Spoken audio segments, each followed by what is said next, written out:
इस साल होली के बाद और ईद से पहले दिल्ली के उत्तम नगर में आपराधिक नारे लगाने वाली सांप्रदायिक गिरोहों की भीड़ में शामिल अनेक लोगों को पता नहीं होगा कि इसी साल होली के दिन दिल्ली में 4 हत्याएं हुई हैं। उनमें से एक हत्या में आरोपी मुस्लिम है और 3 हत्याओं में आरोपी हिंदू हैं। लेकिन हत्या जैसे अपराध को सांप्रदायिक नजरिए से देखने और दिखाने वाले गिरोहों के लिए इन तथ्यों को देखना उनकी सांप्रदायिक राजनीति के लिए लाभदायक नहीं है। दिल्ली की मुख्यमंत्री रेखा गुप्ता ने भी सांप्रदायिक गिरोह की सदस्य के जैसा व्यवहार किया।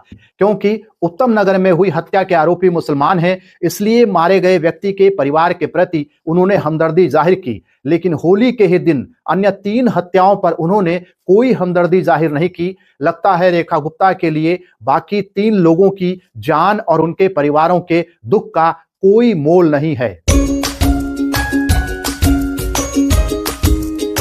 साथियों नमस्कार, मेरे YouTube चैनल जरूरी सवाल पर आप सबका स्वागत है। इस साल होली के बाद और ईद से पहले दिल्ली के उत्तम नगर में आपराधिक नारे लगाने वाली सांप्रदायिक गिरोहों की भीड़ में शामिल अनेक लोगों को पता नहीं होगा कि इसी साल होली के दिन दिल्ली में 4 हत्याएं हुई हैं। उनमें से एक हत्या में आरोपी मुस्लिम है और 3 हत्याओं में आरोपी हिंदू हैं। लेकिन हत्या जैसे अपराध को सांप्रदायिक नजरिए से देखने और दिखाने वाले गिरोहों के लिए इन तथ्यों को देखना उनकी सांप्रदायिक राजनीति के लिए लाभदायक नहीं है। दिल्ली की मुख्यमंत्री रेखा गुप्ता ने भी सांप्रदायिक गिरोह की सदस्य के जैसा व्यवहार किया। वे दिल्ली की मुख्यमंत्री हैं, उनके लिए दिल्ली के सभी लोगों की जान का मोल एक सा होना चाहिए। लेकिन केवल उत्तम नगर में हुई हत्या में हमदर्दी दिखाकर वे अपने फर्ज को पूरा करने से चूक गईं। क्योंकि उत्तम नगर में हुई हत्या के आरोपी मुसलमान हैं, इसलिए मारे गए व्यक्ति के परिवार के प्रति उन्होंने हमदर्दी जाहिर की। लेकिन होली के ही दिन अन्य 3 हत्याओं पर उन्होंने कोई हमदर्दी जाहिर नहीं की। लगता है रेखा गुप्ता के लिए बाकी 3 लोगों की जान और उनके परिवारों के दुख का कोई मोल नहीं है। इसी तरह के सवालों को सामने रखती काउंटर व्यू में सुनील कुमार की एक रिपोर्ट छपी है। काउंटर व्यू एक स्वतंत्र गैर लाभकारी भारतीय समाचार पोर्टल और खुला मंच है जो मुख्यधारा के मीडिया के नैरेटिव का वैकल्पिक दृष्टिकोण प्रदान करने पर केंद्रित है। तो काउंटर व्यू में सुनील कुमार लिखते हैं कि दिल्ली में हर साल सैकड़ों हत्याएं होती हैं, फिर भी कुछ ही घटनाएं देश भर में चर्चा का विषय बन पाती हैं। सवाल यह है कि ऐसा क्यों होता है। आज उत्तम नगर की घटना राष्ट्रीय बहस का केंद्र बन गई है। इसी साल दिल्ली में होली के दिन हत्या के 4 मामले दर्ज हुए। किसी की भी हत्या दुखद है, लेकिन साफ साफ देखने में आ रहा है कि होली के दिन 4 मामलों में दुख के भाव को सांप्रदायिक सोच के दायरों में कैद कर दिया गया है। सांप्रदायिक गिरोहों, व्यक्तियों और मीडिया ने दुख की संवेदनाओं को सांप्रदायिक आधारों पर बांट दिया है। अपनी रिपोर्ट में सुनील कुमार ने लिखा कि 26 साल के एक युवक तरुण कुमार की हत्या एक झगड़े के बाद हुई, जिसकी शुरुआत कथित तौर पर तब हुई थी जब एक गुब्बारा एक छोटे बच्चे को जा लगा था। दिल्ली की कई कॉलोनियों में तरुण के हत्यारों के लिए मौत की सजा की मांग करते हुए जय श्री राम और वंदे मातरम जैसे नारे लगाए जा रहे हैं।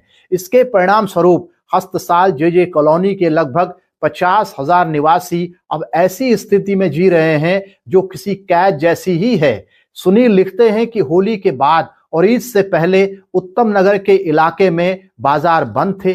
मोहल्लों में आने जाने वाले लोगों पर कड़ी निगरानी रखी जा रही थी।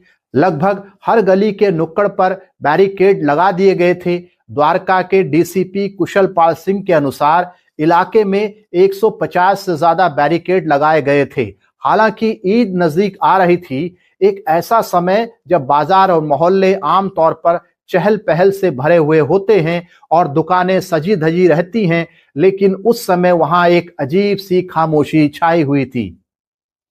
होली के दिन ही दिल्ली के बलजीत नगर में 32 साल के विजय उपाध्याय की हत्या कर दी गई। विजय उपाध्याय की हत्या का आरोप दीपक नाम के व्यक्ति पर है। बताया जा रहा है कि विजय उपाध्याय दीपक के एक रिश्तेदार के घर के बाहर शराब पी रहा था। विजय को वहां शराब पीने से मना किया गया। इस बात पर कहासुनी मारपीट में बदल गई और विजय की मौत हो गई। क्योंकि बलजीत नगर में हत्या का आरोप दीपक पर है, इसलिए हिंदुत्ववादी गिरोह ने दीपक के लिए फांसी की मांग नहीं की और न ही प्रशासन दीपक के घर को गिराने के लिए बुलडोजर लेकर पहुंचा, जैसे वह तरुण की हत्या के आरोपियों के घर पहुंचा था। 2023 में दिल्ली में हत्या के 506 मामले दर्ज हुए, 2024 में 504 और 2025 में 491 मामले दर्ज हुए। 2023 से 2025 तक दिल्ली में हत्या के करीब 1500 मामले दर्ज हुए, लेकिन इतने सारे मामलों में से किसी भी मामले को मीडिया ने इस लायक नहीं समझा कि उन घटनाओं में मरने और मारने वालों के नाम लोगों की जुबान पर ठहर जाएं, क्योंकि उनमें से कोई भी मामला न तो हिंदुत्व की राजनीति के अनुकूल रहा होगा और न ही सांप्रदायिक मीडिया के आर्थिक फायदे के अनुकूल रहा होगा। सुनील कुमार ने अपनी रिपोर्ट में लिखा है कि पिछले कुछ सालों में होली के आसपास प्रकाशित रिपोर्टों से पता चलता है कि होली के दिन अक्सर हत्याओं की संख्या बढ़ जाती है। 2023 और 2024 दोनों ही सालों में होली के दिन 6 हत्याओं की रिपोर्ट दर्ज की गई है। उन घटनाओं के विश्लेषण से पता चलता है कि कई पीड़ितों को पीट पीट कर मार डाला गया था या फिर पत्थर, चाकू या बंदूक का इस्तेमाल करके उनकी हत्या की गई थी। सुनील कुमार बताते हैं कि उत्तम नगर मामले में दोनों पक्षों के 8 लोग घायल हुए थे, एक तरफ से 5 और दूसरी तरफ से 3। घायल होने वालों में तरुण भी था। बाद में इलाज के दौरान उनकी मौत हो गई। इसी साल होली के ही दिन बुराड़ी में 20 वर्ष के नेपाल राम की 3 लड़कों ने हत्या कर दी। हत्या का आरोप सलमान, चंदन और एक नाबालिग लड़के पर है। अपनी रिपोर्ट में सुनील कुमार लिखते हैं कि हम यह भी देखते हैं कि हमारे आसपास होने वाली घटनाएं जैसे कि बुराड़ी या बलजीत नगर में हुई घटनाएं शायद ही कभी लोगों की याद में रह पाती हैं। हो सकता है कि आसपास रहने वाले लोगों को भी उनके बारे में पता ना हो, फिर भी आज पूरा देश उत्तम नगर में हुई हत्या की चर्चा कर रहा है। सुनील कुमार की यह बात सही है। मेरे कुछ विद्यार्थी और जानने वाले बुराड़ी में रहते हैं। उनमें से किसी को पता नहीं था कि उनके इलाके में होली के दिन नेपाल राम की हत्या कर दी गई है, जबकि उन्हें उत्तम नगर की घटना के बारे में पता था। इस तरह सांप्रदायिक गिरोह एक खास समुदाय के लोगों को हिंसक व्यक्तियों के रूप में प्रचारित करने में सफल हो गया। दरअसल सांप्रदायिक गिरोहों का मकसद किसी को न्याय दिलाना कभी भी नहीं होता। वास्तव में न्याय शब्द से उन्हें बहुत चिढ़ होती है। उन्हें केवल और केवल सांप्रदायिकता का जहर फैलाने से लेना देना होता है। इसलिए सुनील कुमार ने अपनी रिपोर्ट में लिखा है कि हम बलजीत नगर के विजय उपाध्याय के लिए न्याय की मांग क्यों नहीं कर रहे हैं, जिनकी हत्या कुछ शराबी लोगों ने इसलिए कर दी थी क्योंकि उन्होंने उनके शराब पीने का विरोध किया था। हम आया नगर के सुरेंद्र के साथ भी क्यों नहीं खड़े हैं, जिनकी 2023 में गोली मारकर हत्या कर दी गई थी। उन्हीं हमलावरों ने 8 साल पहले सुरेंद्र के भाई की भी हत्या की थी और होली के ठीक 3 दिन पहले लाठियों और रॉड से उनके एक और भाई पर हमला किया था। हम ब्रजेश कुमार, नेपाल राम, पिंटू यादव, सोनू और नवीन के साथ क्यों नहीं खड़े हैं? ये वे प्रवासी मजदूर हैं जो दूसरे राज्यों से दिल्ली में सिर्फ अपने परिवारों का पेट पालने के लिए आए थे, लेकिन यही दिल्ली में उनकी हत्या कर दी गई। हमें खुद से यह सवाल पूछना चाहिए कि आखिर क्यों हमारा पूरा ध्यान उत्तम नगर में हुई हिंसक झड़प पर ही टिका दिया गया है, जहां दोनों ही पक्षों ने लाठी डंडों का इस्तेमाल किया और दोनों तरफ से लोग लहूलुहान हुए। एक सामान्य से झगड़े को बेवजह सांप्रदायिक रंग देकर आखिर कौन अपनी रोटियां सेक रहा है? सुनील कुमार की रिपोर्ट बताती है कि उत्तम नगर की घटना कोई सांप्रदायिक झड़प नहीं है। यह 2 पड़ोसी परिवारों के बीच चल रहे एक पुराने झगड़े का नतीजा है, जो स्थानीय दबदबे के लिए आपस में होड़ कर रहे थे। इसमें हत्या करने का कोई साफ इरादा नहीं था, बल्कि दूसरी तरफ वालों को सबक सिखाने की मानसिकता थी। कई दूसरे मामलों के विपरीत इस झगड़े में किसी भी तरह के चाकू या हथियार का इस्तेमाल नहीं किया गया था। सुनील कुमार की रिपोर्ट के अनुसार उत्तम नगर की घटना में शामिल दोनों परिवार मजदूर वर्ग से हैं और 1969 से इस इलाके में 22.5 गज के प्लॉट में रह रहे हैं। जैसे जैसे परिवार बढ़े, घरों को ऊपर की तरफ बढ़ाया गया और कुछ जगहों का अतिक्रमण भी किया गया। किसी भी प्रवासी के पास इतनी आर्थिक क्षमता नहीं थी कि वे कहीं और चले जाएं या कोई नया घर खरीद लें। मुश्किल से 15 से 20 फुट चौड़ी गलियों में घर एक दूसरे के ठीक सामने बने हुए हैं और अक्सर इस बात पर झगड़े होते हैं कि गली में ज्यादा जगह पर किसका कब्जा है। पार्किंग, कूड़ा फेंकने या रोजमर्रा के दूसरे मामलों में भी झगड़े होते रहते हैं।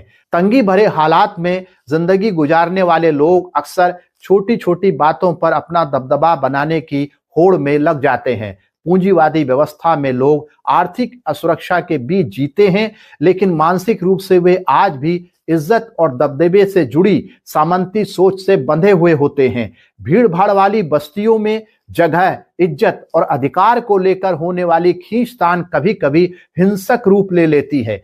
ऐसी घटनाओं का सांप्रदायिकरण करने से कुछ खास संगठनों के साथ साथ सरकार को भी फायदा होता है, क्योंकि इससे लोगों का ध्यान असली मुद्दों से हट जाता है। शायद इसी वजह से दिल्ली की मुख्यमंत्री तरुण की मां से तो मिली, लेकिन पहले जिक्र किए गए बाकी 10 पीड़ितों के परिवारों से मिलना उन्होंने जरूरी नहीं समझा। सांप्रदायिक बना दी गई घटनाएं अक्सर राजनीतिक चर्चाओं का केंद्र बना दी जाती हैं, जबकि शहर की असली समस्याएं जैसे पर्यावरण का बिगड़ना, प्रदूषित हवा, पीने के लिए असुरक्षित पानी, खराब सड़कें, बेरोजगारी और सामाजिक सुरक्षा की कमी कहीं पीछे छूट जाती हैं। दिल्ली में हर साल लगभग 500 लोगों की हत्या कर दी जाती है। 23 जुलाई 2025 को राज्यसभा में एक सवाल का जवाब देते हुए गृह राज्य मंत्री नित्यानंद राय ने बताया कि 2020 से 2024 के बीच दिल्ली में 2450 हत्याएं की गईं। 2020 में 472, 2021 में 459, 2022 में 505, 2023 में 506 और 2024 में 504। इसका मतलब यह है कि औसतन दिल्ली में हर दिन एक से ज्यादा लोगों की हत्या होती है।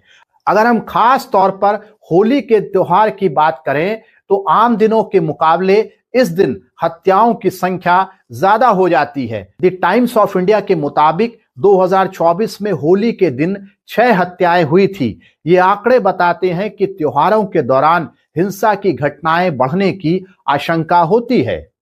देश भर में बढ़ते अपराध और हिंसक प्रवृत्तियां दरअसल एक गहरे सामाजिक संकट का संकेत देते हैं। इसके मूल में बढ़ती बेरोजगारी और आर्थिक असुरक्षा है, जो न केवल परिवारों में तनाव पैदा कर रही है बल्कि व्यक्ति को मानसिक अवसाद और क्रोध की ओर धकेल रही है। दुर्भाग्य यह है कि सनसनीखेज मीडिया और प्रोपेगेंडा इस आग में घी का काम कर रहे हैं, जिससे समाज में असुरक्षा का भाव और गहरा होता जा रहा है। एक स्वस्थ और सभ्य समाज के लिए यह निरंतर बिगड़ती स्थिति एक गंभीर चेतावनी है।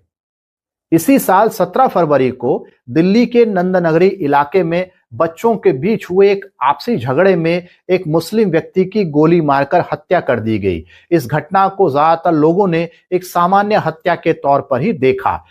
जब सुनील कुमार इस रिपोर्ट को तैयार करने के सिलसिले में पीड़ित परिवार से मिलने गए तो उन्होंने बार बार उत्तम नगर की घटना का जिक्र किया। उन्होंने कहा कि क्योंकि उत्तम नगर की घटना में पीड़ित एक हिंदू था, इसलिए मुस्लिम लोगों के घर जलाए गए और कई लोगों को गिरफ्तार किया गया। कुछ लोगों ने तो यहां तक कह दिया कि नंदनगरी की घटना पर उन्हें भी वैसा ही जवाब देना चाहिए था, यानी हत्यारे के घर को तोड़ देना चाहिए था और उस पर पत्थर फेंकने चाहिए थे। यह दर्शाता है कि कैसे कोई एक विशेष घटना जनमानस की सोच को नियंत्रित कर सामाजिक वातावरण को बदल देती है। विडंबना देखिए कि समाज एक मुद्दे पर तो आक्रोश से भर उठता है, लेकिन उसी वक्त कई अन्य गंभीर अपराध और समस्याएं उपेक्षा की धूल में दबकर दम तोड़ देती हैं। अंततः हमें खुद से यह कड़वा सवाल पूछना होगा, आखिर न्याय के लिए हमारा पैमाना इतना सेलेक्टिव क्यों है? क्यों केवल उत्तम नगर जैसी चुनिंदा घटनाएं हमारे आक्रोश का केंद्र बनती हैं, जबकि अनगिनत अन्य पीड़ितों की चीखें खामोशी में दफन हो जाती हैं? सच्चा न्याय वही है जो हर पीड़ित के प्रति समान संवेदना रखे। जब किसी अपराध को विशेष रंग देकर सनसनी बनाया जाता है तो हम न्याय की नहीं बल्कि और अधिक हिंसा की नींव रख रहे होते हैं। ऐसा करने से हमारा सामाजिक ताना बाना और भी कमजोर पड़ेगा, जिसका भारी हट जाना वर्तमान के साथ साथ हमारी आने वाली पीढ़ियों को भी चुकाना पड़ेगा। हमें उन स्वार्थी और सांप्रदायिक लोगों और गिरोहों को पहचानना होगा जो अपने राजनीतिक या निजी लाभ के लिए समाज में नफरत का जहर घोल रहे हैं। उनकी हर चाल पर पैनी नजर रखना और डटकर विरोध करना आज समय की मांग है। हमारी आवाज सिर्फ तरुण के लिए नहीं बल्कि नेपाल राम और उन तमाम पीड़ितों के लिए उठनी चाहिए जो अन्याय की चक्की में पिस रहे हैं। यदि हम एक शांतिपूर्ण और मानवीय भविष्य चाहते हैं तो हमें चुनिंदा आक्रोश को छोड़कर सामूहिक न्याय का मार्ग चुनना होगा। नमस्कार, मैं वीरेंद्र सिंह रावत।